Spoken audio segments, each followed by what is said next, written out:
पाय उलटे, विलक्षण चेहरा, भडक गुलाबी साडी, पायात छुमछुमत पैंजण आणि ही पिशाच्च योनीतील बाई होती थेट बाळूमामांच्या तळावर. म्हणूनच म्हणतात मामांची आज्ञा माणसाने मुकाट्याने पाळावी.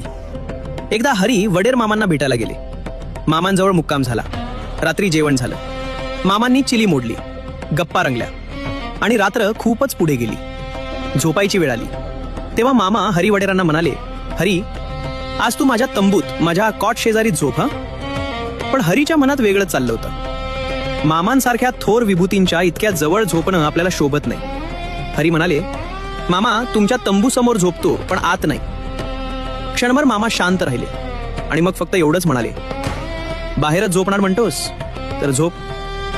मध्यरात्र उलटली आणि पहाटे साधारण 3च्या सुमाराला हरी वडेरांची अचानक झोप मोडली.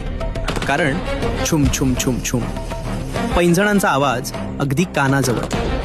त्यांनी डोळे उघडले आणि जे पाहिलं त्यामुळे भीतीने अंगातून घाम फुटला.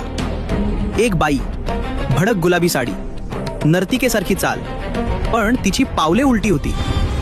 ही बाई कोण होती? त्या बाईने तळावर काय केले? आणि मामा हरीला आज झोपायला का सांगत होते? पार्ट 2 उद्या नक्की पहा, कारण पुढे जे घडलं ते अंगावर शहारे आणणार आहे. पार्ट 2 पाहण्यासाठी आजच चॅनल सबस्क्राईब करा.